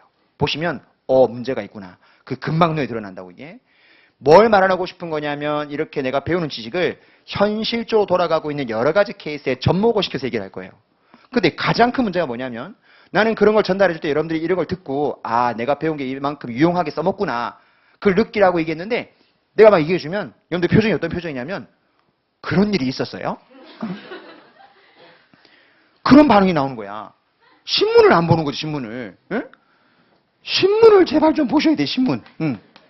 신문에서 우리나라에서 어떤 경제적 사건이 발생하고 있는지 이런 내용들을 좀 드러나야 내가 뭔가 회계 배운 내용들을 접목해서 얘기할 때 아, 그게 그런 이슈가 있었구나. 최근에 삼성물산하고 제일모직 합병하면서 여러분들 그 부당합병 이슈 때문에 여러분들 작년에 청문회 열리고 있었잖아요. 이런 반응 때문에 내가 얘기를 못하는 거야, 이게. 알고 있죠? 삼성물산 제일모직. 그래서 우리나라 최고 부자인 분의 한 분이 지금 1,200원짜리 밥 먹고 있잖아요. 응? 이게 여러분들이 어디까지 알고 있나 통상 보면 그냥 삼성물산 제일모직이 합병하는데 삼성이 누구한테 말을 사줘가지고 자신한테 뭔가 유리하게 주총에서 뭐 도움을 받았다, 연기금에 도움 받았다 정도까지가 아마 거의 모든 사람들이 알고 있는 배경 지식이잖아요. 근데 실제 그 안에 들어가면 우리가 배우는 회계적인 어떤 그 케이스가 되게 많아 가보면. 실제 그 회사 재무제표 딱 열어보시면 우리 배웠던 내용들이 되게 많고 국회의원들이 그 이재용 부회장 불러가지고 싸게 산 거 맞죠? 하면서 막 다그치면서 막 소리 지르고 증인! 뭐 하면서 와! 뭐 이렇게 한 그 여러분들 고성방가 현장에서 어떤 보좌진도 여러분들 재무제표를 열어놓고 언급하는 사람 단 한 명도 못 봤어요. 내가 그때 청문회 할 때는 딴 건 안 봤지만 그 기업 총수를 나왔을 때 청문회는 다 봤거든요. 경제 관련된 청문회니까 쭉 봤는데 그 어떤 국회의원도 삼성물산 제일모직 합병 전과 합병 후 재무제표를 딱 펼쳐놓고 자 여기 봐라 숫자 어떻게 돼 있니? 그러면서 너 싸게 산 거 맞지? 여기 나오잖아 싸게 사. 여러분 삼성물산 제일모직 합병한 거 금감원 다트에 가보시면 싸게 샀다고 이미 공시가 돼 있어요. 이미 공시가 돼 있다고 2조 7천억 싸게 샀다고 돼 있다니까. 근데 그걸 아무도 보지 않고 앉아놓고 증인 싸게 샀죠. 근데 그때 이재용 부회장의 기본 컨셉은 뭐였어요? 한정치 한자 컨셉이었잖아요. 모르겠는데요. 그러니까 또 국회의원들은 왜 소리 지르고 또 똑같죠. 똑같은 한정치 한자 금치산자. 그 회계를 딱 띄워놓고 여러분들 싸게 샀다는 건 맞죠, 증인? 그건 출발점으로 놓고 가야 되는데 이미 그건 아무도 언급하지 않고 뭐 누가 뭐 녹취한 거 들고 가고 막 틀면서 봐요 이 사람이 이렇게 말하잖아요. 이게 여러분들 그게 우리나라 현실입니다. 그게 국회의원 수준이고요. 기본적으로 뭐다 재무제표를 많이 하는 사람들은 보면 거기 다 나와 있다고. 그걸 뭔가 냉철하게 딱 분석해서 자 이렇게 돼 있으니까 맞죠. 하면 빼도 박도 못하는 거죠. 이미 자기들이 공시한 숫자니까. 이재용 부회장한테 어떤 국회의원이 뭘 물어본 적이 있었냐면 작년 청문회 때 삼성전자 내부 유보금이 얼마인지 물어봤어요. 삼성전자 내부 유보금이 얼마죠 증인? 하고 물어봤다고. 여러분 지금 기업의 총수죠. 실질적인 총수잖아 그분이. 나는 솔직히 그분이 법률적인 논리상 지금 굉장히 지금 좀 불리할 수 있는 측면이 있기 때문에 모른다 컨셉 나오는 건 충분히 공감해요. 하지만 중간중간에 여러분들 국회의원 질문 중에 그런 어떤 별로 그 법률적인 어떤 이슈와 관련이 없는 것 같으면 대답을 했어야 돼요. 삼성전자 몇십만 명의 직원들이 믿고 가는 총수입니다. 총수가 중간중간에 샵 한번 보여줬어야 되죠. 그러면 직원들이 봤을 때 지금 우리 총수가 법률적으로 좀 문제가 있다 보니까 모른다고 얘기하는 거지 아마 이분이 머릿속에 다 모든 컨셉이 있을 거야 라고 믿고 싶은 그런 게 있을 텐데 계속 뭐라고 했죠? 모른다고 그랬거든. 내부 유보금이 얼마죠 증인? 제가 잘요. 그때 그 표정은요. 아는데 모른다고 한 게 아니고요. 정말 모르는 것 같더라고요. 여러분 웃죠? 실제 대기업들 연수원 가서 강의할 때 거기 임원들 앉혀놓고 내가 이거 되게 많이 물어봐요. 내부 유보금 이런 건 어려우니까 내가 단순하게 물어봐요. 작년도 말 자산 총액이 얼마죠? 회사? 물어봐요. 자 여기 계신 분들 각자 회사 있을 겁니다. 자 가슴에 손 얹고 생각해봐요. 여러분 올해 2017년도 말 지금 예상 결산했을 때 자산 총액 얼마인지 저해하시는 하시는 분 생각보다 많지 않아요. 뭐는 좀 알죠? 손익은 대강 알아. 매출은 대강 얼마 정도, 이익은 대강 얼마 정도인데 자산 토탈이 얼마죠 물으면 딱 막힌다고. 자산? 적절히 있겠죠. 상당히 있지 않을까요? 그게 답이에요. 그게 지금 우리나라 현실이고 회계를 하는 사람들조차도 우리 회사 재무 상태를 그리는 사람이 전혀 없어요. 현실적인 케이스가 가장 많은 학문 중에 하나가 회계예요. 매일매일 경제적 사건이 신문에 나오고 매일매일 연도 보고 있는 게 FS예요. 그럼 우리 배운 내용을 자꾸 써보고 보라고요. 내가 배운 게 이건데 이렇게 되는구나. 그걸 자꾸 접목시켜 주려면 일단 내가 말해줄 때 여러분이 그런 사건이 있었다라는 내용에 대한 걸 알고 있어야 내가 말한 거를 들으면서 이게 이구나 느낌이 올 건데 이걸 모르고 있으니까 내가 뭐 배운 내용을 접목시켜도 그런가 보지. 왜 쟤네 시험에 나오지 않는 걸 저렇게 흥분할까 하면서 이렇게 바라보면 내가 이걸 던져주는 케이스가 점점 줄기 시작해요. 어차피 던져봐야 얘들이 뭐다 감흥이 없으면 내가 던질 이유가 없거든요. 근데 제가 이걸 왜 꾸준히 던지는 거냐면 제가 대학교 때 4년 동안 회계를 들으면서 대학교 때 정말 배운 게 없다는 생각이 드는 거예요. 그리고 배운 거를 들으면서 내가 회계를 배우게 됐다는 어떤 유용성, 그다음 필요성, 정말 재밌다 이걸 느껴보지 못했는데 그 이유가 뭘까? 바로 이거더라고요. 배운 내용을 현실에서 그냥 so what? 이게 뭔데? 그래서 이렇게 해서 뭐가 되는 건데? 이게 마지막에 없다 보니까 뭔가 마지막에 땅 때려주는 게 없었던 거죠. 그러다 보니까 회계가 그냥 단순하게 외워서 푸는 형태, 북키핑 이런 느낌이 많이 들었던 건데 이런 걸 많이 듣게 되면 내가 배운 게 되게 많이 써먹을 수 있겠구나 라는 생각을 하게 되면서 그때부터 공부하는 게 탄력이 붙기 시작해요. 이게요. 그런 측면에서 이걸 많이 얘기할 때 여러분이 케이스를 좀 미리미리 근데 보통 뭐가 있냐면 경제신문을 보는 건 어려워요. 솔직히. 저같이 많이 봤던 사람들은 경제신문 보는 게 어렵지가 않은데 처음 회계사님이 신문 보라고 했어. 경제신문을. 그래서 내경을 딱 펼치면 가슴이 먹먹해진다. 이게 처음부터 쏘련 말이야. 어? 비트코인, 가상화폐. 비트코인 뭐야 이게? 비트코인 좀 보여줄 수 없니? 이렇게 할 수도 없고 이게 여러분 무슨 말인지 알죠 지금? 뭐 블록체인이 블록체인 체인이 묶인 건가 뭐지? 처음에는 다 몰라요. 그런데 관심을 가지고 있다는 게 중요한 거예요. 안테나를 열어놓고 있으면은 그런 테마가 나왔을 때 그냥 흘겨가지 않고 또 보게 되거든? 그럼 하나씩 알아나가게 되는 거죠, 이게. 누가 처음부터 다 알겠습니까? 세상에 천재는 없어요. 일단 관심 가지고 노력하는 사람은 점점점 지식의 수준이 올라가기 때문에 항상 내가 말하고 싶은 건 다 알아야 된다는 의미가 아니고 알고 싶은 욕구에 안테나를 펼쳐놓으라는 소리입니다. 그러면 점점 하나씩 알게 되는 거기 때문에 그거는 여러분들 신만한 게 없는데 경제신문이 힘들어요. 그래서 그냥 일반적인 신문의 경제 섹션 정도. 그 정도만 읽어도 여러분들 기본 그 경제적인 내용들은 다 업데이트가 되거든요. 그 정도만 읽어 나가는 것도 굉장히 도움이 돼요. 여러분 그 유명한 여러분들 증권사 중에 골드만삭스라는 데 있죠. 알 거라 믿어요. 삭스가 들어갔다고 그런 거 아니야. 골드만삭스라는 곳이 있는데 옛날 제가 골드만삭스를 아주 오래전에 회계사일 때 파견 나간 적이 있었어요. 3일에서 파견 나가라고 해서 한 거기 6개월 정도 파견해서 근무한 적이 있었는데 세계 최대 IB, 인베스트 뱅킹이기 때문에 거기 사람 뽑을 때 사람 뽑는 놈들 절차가 되게 까다로워요. 그렇겠죠. 거기 들어가고 싶어도 못 들어간 사람이 굉장히 많잖아요. 거기 레주메 돌 때 보면 막 엄청납니다. 그 백그라운드들이 빵빵한데 의외로 거기 오는 친구들, 여러분들 인터뷰할 때 지문이요. 굉장히 하이레벨 날리지 물어볼 것 같죠. 절대 안 그래요. 깜짝 놀랐습니다. 무슨 질문 나온 줄 아세요? 첫 번째 질문이 어제 주가지수가 얼마죠? 물어본다고. 어제 주가지수가 얼마죠? 물어본다고. 그럼 주가지수 얼마죠? 상당히 높겠죠. 끝자리까지 말하는 친구도 있어요. 뭐 2,500 몇 포인트입니다. 이런 식으로. 그럼 이게 뭘 보는 거냐면 지식을 보는 게 아니죠. 얼마나 네가 파이낸셜 마켓에 관심을 가지고 지금 트래킹하고 있냐는 거예요. 그 사람의 애티튜드를 보는 거예요. 두 번째 질문, 우리나라 시총 가장 높은 데가 삼성전자죠. 삼성전자 시총이 얼마죠? 물어본다고. 삼성전자 매출 규모가 얼마죠? 영업이익은 얼마나 될까요? 자산 규모는 얼마죠? 이런 걸 물어봐요. 아주 심도 있는 이런 물어보는 게 아니고 얼마나 이 사람이 현실적으로 많은 거에 관심을 가지고 왔느냐. 근데 조금 이 파이낸셜 마켓 관심 있는 사람도 이거 답할 수 있는 것들이거든요, 이게. 그러니까 뭘 말하고 싶은 거냐면 우리가 배우는 과목들이 시험으로서의 어떤 그 과정도 있겠지만은 이거를 현실을 끌고 오셔야 돼. 끌고 와서 이걸 접목을 시키면 훨씬 재밌어집니다. 2년의 마라톤 코스라고 했잖아요. 이거를 여러분들 100m 뛰듯이 막 뛰어갈 수는 없거든? 그럼 결국은 이게 장기 플랜인데 2년 동안 공부하는데 이 과정이 절대 힘들면 안 돼요. 물론 안 힘들 수는 없어요. 하지만 안 힘들 수는 없지만은 힘든 것을 좀 줄이려면은 내가 이 가는 과정이 재미가 있어야 돼요. 그러니까 내가 오늘 강의를 듣는데 물론 쉽지 않아요. 주말이 오면 수업 들어가는구나. 물론 이건 사이코 같긴 한데 물론 나도 이렇게 말하면서 주말이 올 때 나도 힘들어. 강의를 해야 되는구나. 저도 힘들긴 한데 안 되니까 그렇게 해보자고 하는 거예요, 서로. 우리 주말에 강의를 많이 듣잖아요, 지금. 토요일, 일요일 날. 저번 오디팅 강의 들었던 분한테 얘기했지만 이게 주말에 강의 들을 때 가장 큰 장점이 뭐냐? 월요병이 없어. 무슨 말인지 알죠? 월요일 날이 너무 기대돼. 일단 수업이 없어, 월요일 날. 근데 금요병이 생긴다? 금요일 날 저녁이 되면 기분이 안 좋아져. 내일 수업을 내가 2개 들어야 되고, 일요일 날 2개 들어야 되고, 막 깝깝한 거지. 옛날에 이 공부하기 전엔 금요일 날이 굉장히 기분이 좋은 날이잖아요.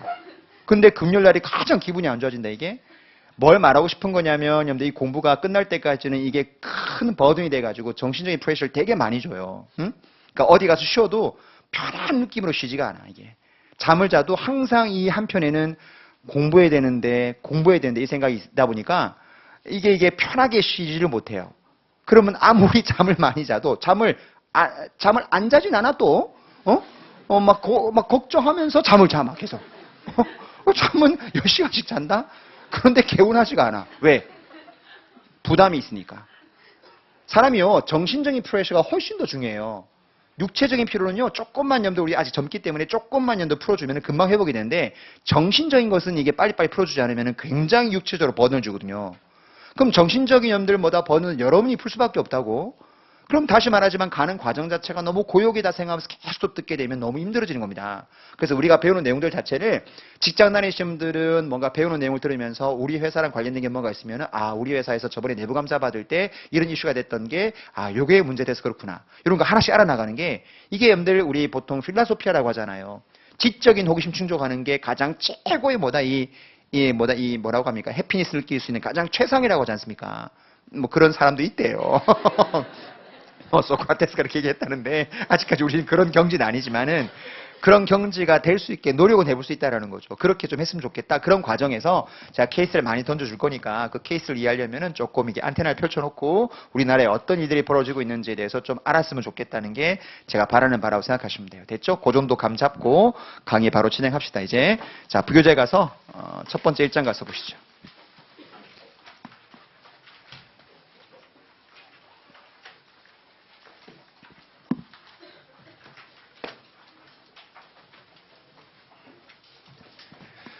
자, 오늘은 여러분들 내용 많이 안 나갈 거예요. 자, 첫 시간이니까 우리 뭐에 대한 얘기를 간단하게 한번 설명하고 넘어가야 되냐면, 자, 어카운팅이 뭐냐라는 것부터 얘기를 좀 하고 시작하죠.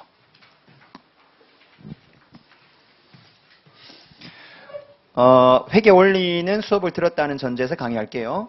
그러니까 회계를 전혀 모른다라고 생각하시는 분은 이 강의 들으면 안 되고, 지금 이 시간대에 3층에 보시면 회계 원리 수업이 있어요. 그거 수업을 듣고 다음 학기에 저랑 수업하셔야 됩니다. 내가 그래도 나이가 몇인데 회계 원리야. 닥치고 회계 원리 안 들은 사람은 회계 원리 듣고 오셔야 돼요. 알겠죠? 그리고 학교 때 회계 원리 들었는데 좀 시간이 많이 지났는데 회계 원리가 가물가물하다. 그러면은 여러분 중급 회계 수업을 듣는 것을 말이진 않겠는데 조금 여력이 되면은 회계 원리 동영상 정도는 빨리 한번 쭉 돌려보고 오는 것도 나쁘지 않아요. 아까 내가 미국 CPA 시험에 뎁스 있게 나오지 않는다고 그랬잖아요. 그러다 보니 회계원리 수업 듣는 것도 굉장히 중요한 테마에서 시험에서 많이 나오기 때문에 기본적으로 회계원리 수업 듣는 거 절대로 뭐다 무시하면 안 됩니다. 일단 저는 회계원리 수업 들었다는 전제에서 강의할게요.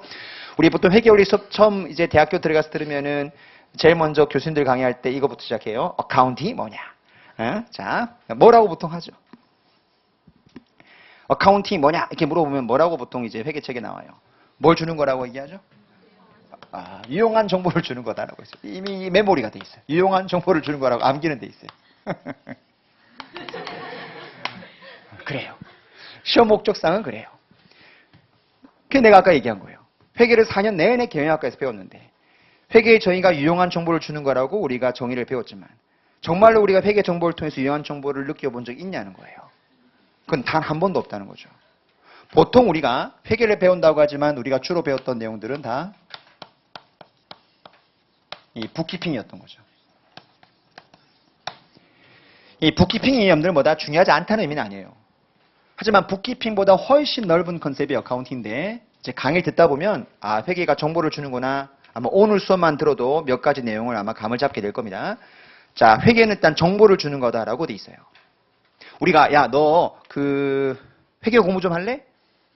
라고 하면 사람들이 왜? 내가 꼭 해야 돼?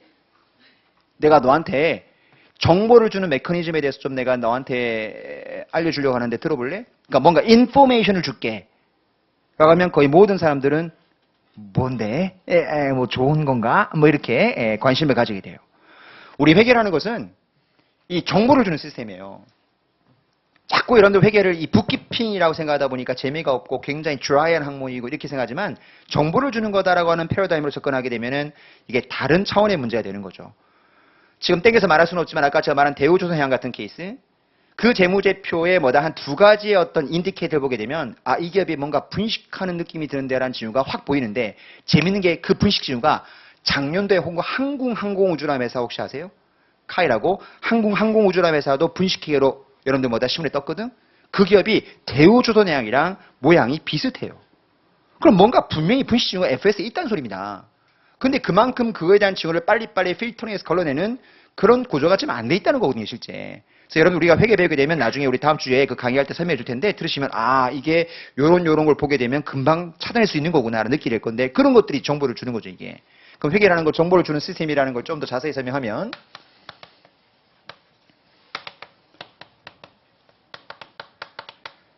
자, 여기 경제적 실체가 있어요. 그냥 간단하게 기업이라고 보죠. 기업이 비즈니스를 하는데 가장 중요한 것은 여러분들 돈이죠, 돈. 돈이 필요해요. 그러면 기업에 우리가 기본적인 돈, 투자를 해주는 사람은 양대 축이 아마 다 잘 알고 있겠습니다만은 첫 번째가 채권자가 있죠. 그 다음 두 번째가 주주가 있어요. 보통 creditors라고 하면은 타인 자본을 여러분들 그 파이낸싱 해주는 사람 얘기하는 거죠. 그 다음에 쉐어홀더는 자기 자본을 투자해주는 사람 얘기하는 거예요.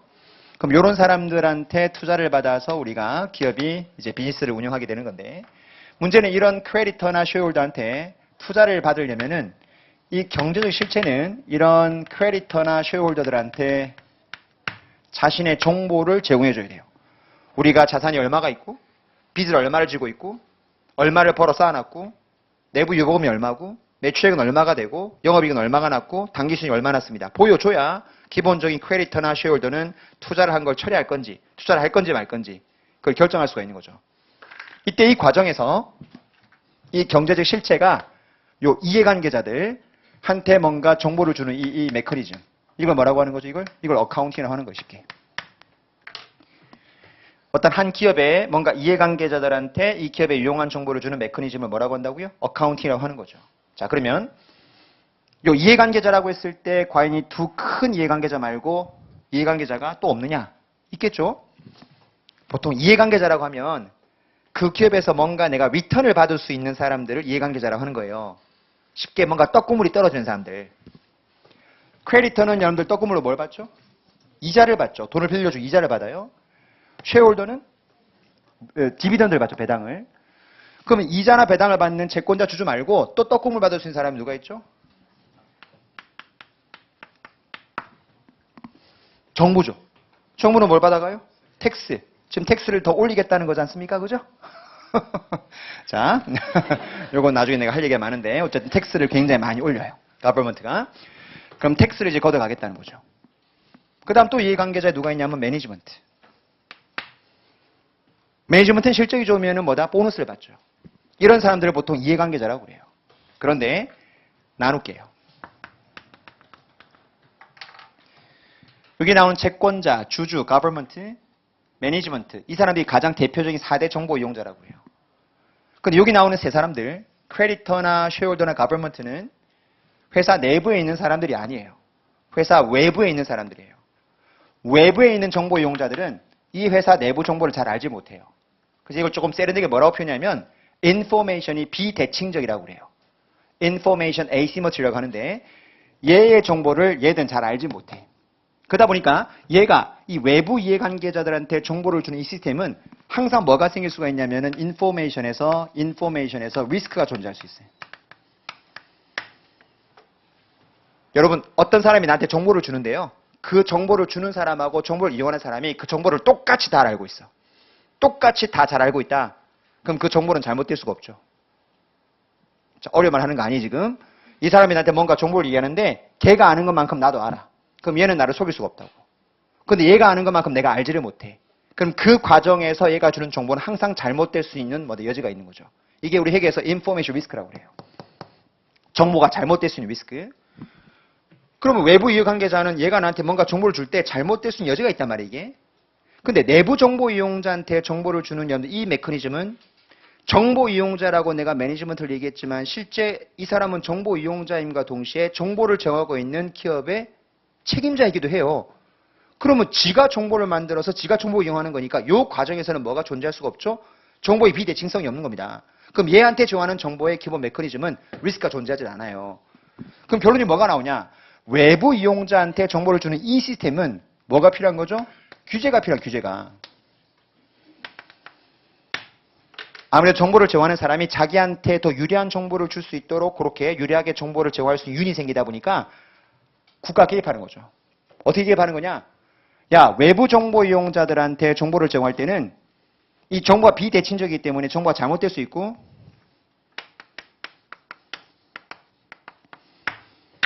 내가 원칙을 정해줄 테니까 이 원칙에 따라 정보를 제공해 라고 회계 기준을 정하죠.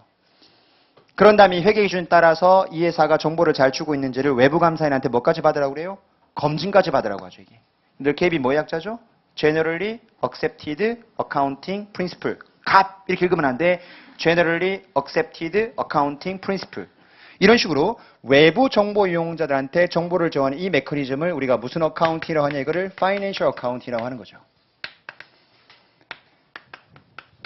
반대로 외부 정보 이용자가 아니고 이 내부 정보 이용자들한테 정보를 주는 이 어카운팅 시스템을 이거를 관리 회계라고 하죠. 영어로 Managerial Accounting이라고 하죠. 정리해요. 어카운팅이 뭐냐? 유용한 정보를 주는 거예요. 그 정보를 누구한테 주는 건데 외부 이용자한테 주는 거니 내부 이용자한테 주는 거니 외부 이용자한테 주는 거야? Financial Accounting. 내부 이용자한테 주는 거야? Managerial Accounting. 그럼 외부 이용자와 내부 이용자 정보 메커니즘인 Financial Accounting, 그 다음에 Managerial Accounting 차이는 뭐냐면 정보 이용자의 차이도 있지만은 외부 정보 이용자한테 정보를 주는 Financial Accounting은 뭐가 필요하다는 거죠? Information Risk가 존재하기 때문에 이 갭이라는 게 반드시 존재할 수밖에 없어요. 요 기준을 정해놓고 요 기준에 따라 정보를 주게 되고 정보 이용자들도 정보를 읽을 때는 요 갭에 따라 정보를 이해하게 되고 그 다음에 이 갭에 따라 정보를 잘 주고 있는지 외부 감사한테 검증을 받으라고 되어 있는 거고. 하지만 관리에게는 네가 만들어 네가 정보 이해하는 거 우리가 규제하지 않을게. 여기는 뭐가 없어요? 갭에 규제가 없는 거예요. 관리에게는 갭이라고 하는 존재 의미가 전혀 필요가 없는 거죠. 일단 여기까지. 됐죠? 여기까지? 자, 고개 한번 읽어보세요. 그 밑에.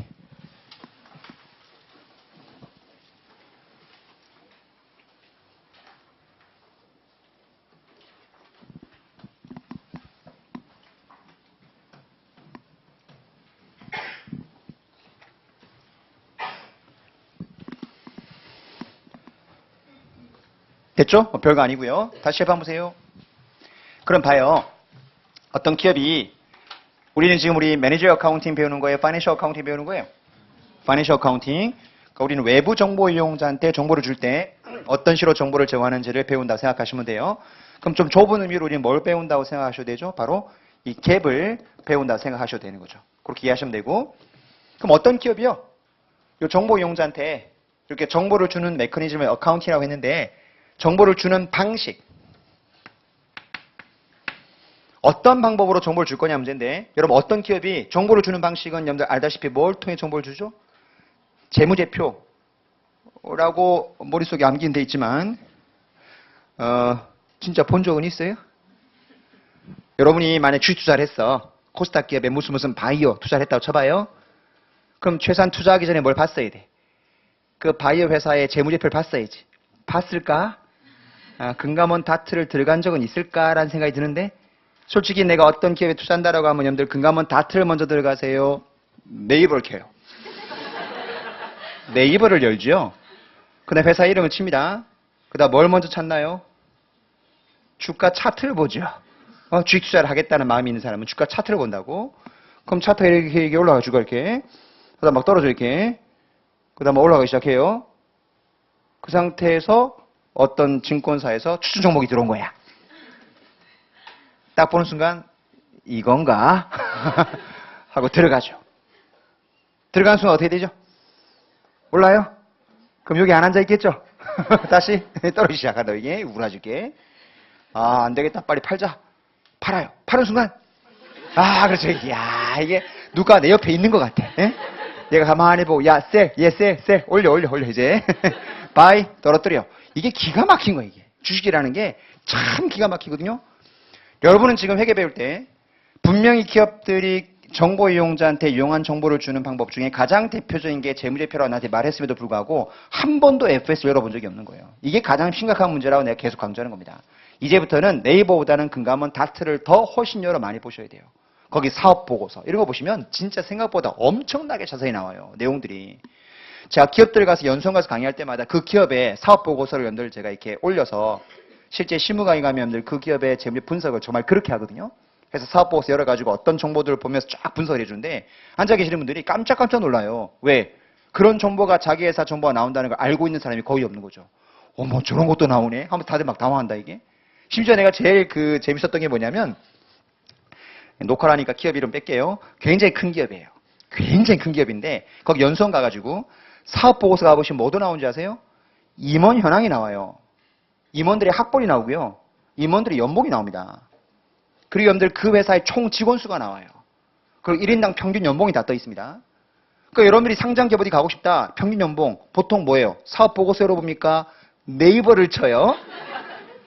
무슨 회사 평균 연봉이 얼마인가요? 한 밑에 뭐다? 댓글이 붙죠. 찌질들이 막 글을 써요. 6,000대가 아닐까요? 아닙니다. 우리 삼촌이 다니는데 5,500이라고 합니다.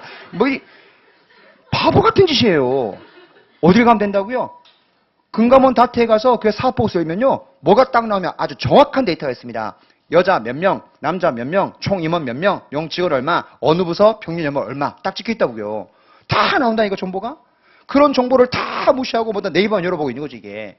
실제 우리 정보는 재무제표 그리고 거기 공시하는 여러 가지 사업 보고서 이런 것들이 정보를 주는 가장 중요한 점들 수단이에요. 다만 그런 모든 내용들 다 우리가 분석하는 방법을 배우면 좋은데 그러기엔 시간이 한계가 있으니까 우리가 포커스 맞춰 배우는 것은 뭐에 대해서 배운다? 이 재무제표를 통해서 정보를 주는 방법에 대한 걸 배우기 시작하는 거죠. 이 재무제표를 만드는 기술적인 과정을 우리가 뭐라고 하는 거다 이걸 북키핑이라고 하는 거예요. 그러니까 북키핑은 어카운팅보다 이 개념 자체가 훨씬 더 뭐다 아주 이 일부에 대한 개념인 거지 어카운팅 범위가 훨씬 넓은 개념이라고 보셔야 되는데 여러분 재무제표 종류는 몇 가지가 있죠? 4가지가 있죠. 오늘 처음 알았어요? 4가지가 있어요. 재무제표에는. 야, 신기한 건데 4가지가 있어요. 알죠 이건? 첫 번째 무슨 재무제표가 있나요? 그렇죠. 재무상태표 우리 밸런시트라고 하죠. 요즘은 뭐라고 더 많이 얘기해요? Statement of Financial Position이라고 하죠. 보통 우리나라 말로 이거 대차대조표란 말을 많이 썼죠 옛날에. 근데 지금은 이제 재무상태표라고 하는 거죠. 그러니까 이 사람이 연식을 판단하는데 굉장히 좋은 게 뭐라고 얘기하는지 들으시면 돼. 대차대조표 나오면 연식이 된 사람이야. 근데 재무상태표 최근에 배운 사람이지. 그런데 대차대표란 말을 무시하면 안 되는 게 우리나라 상법은 아직까지 대차대표란 말을 써요. 그러니까 이게 없어진 말이 아니라고 실제. 회계 기준은 재무상태표라고 돼 있는데 이 상법에는 여전히 뭐다 대차대표라고 돼 있기 때문에 그 말이 없어진 건 아니기 때문에 어떤 사람이 그걸 썼다고 해서 연식에 말하면 안 된다고. 상법에는 이게 나오는 용어니까. 어쨌든 재무상태표가 첫 번째고요. 두 번째가 인컴 스테이트먼트죠. 손익계산서. 그 다음에 세 번째가 우리 알다시피 뭐가 있죠? 캐시플로우 스테이트먼트. 현금 흐름표. 그 다음에 네 번째가 뭐가 있죠? 자본 변동표. Changes in Stockholders Equity. 스테이트먼트 앞에 붙어야 되는데 그 뒤에 페이지 넘겨보세요.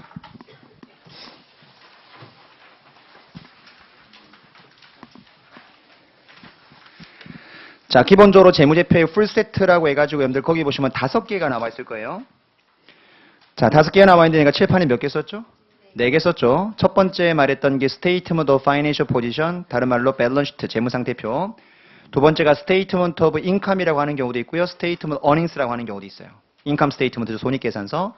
그리고 세 번째 거는 나중에 어드밴스 가서 배울 겁니다. 이걸 포괄손익계산서라고 그래요. 포괄손익계산서. 이게 뭔지에 대해서는 나중에 자세히 배울 겁니다.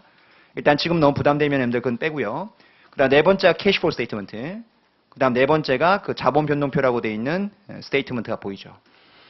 우리가 배워야 될 재무제표는 그 4가지입니다. 어드밴스 가면은 이제 거기 컴프레스 인컴 스테이트먼트까지 배우게 될 건데 저랑 인터미디어 어카운팅 시간에 주로 배우는 것은 요 1번과 2번이에요. 요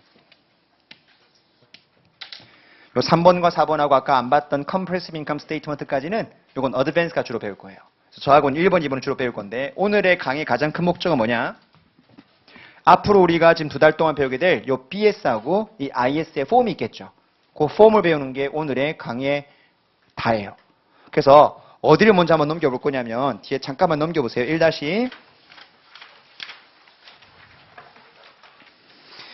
1-17페이지 정도 될 것 같은데 아니구나. 1-21페이지.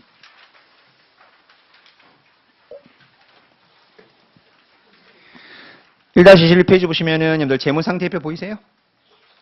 그 다음 뒤에 넘기시면 뭐가 나오냐면 인컴 스테이트먼트가 보일 거거든요. 오늘의 여러분들 강의 목적은 요걸 다 외우는 거예요. 알겠죠? BS와 IS의 폼을 배우는 건데 그 BS에 보시면 항목이 너무 많죠? 이걸 다 기억하라는 건 아니고요. 내가 칠판에 꼭 여러분들 필요한 항목을 정리해 줄 겁니다. 그래서 BS, IS의 폼, 미국 갭상은 어떻게 BS와 IS를 만들게 되어 있는지 그 폼을 배우는 게 오늘 강의 목적이라 생각하시면 돼요. 됐죠? 네, 조금만 끊었다가 시작할게요.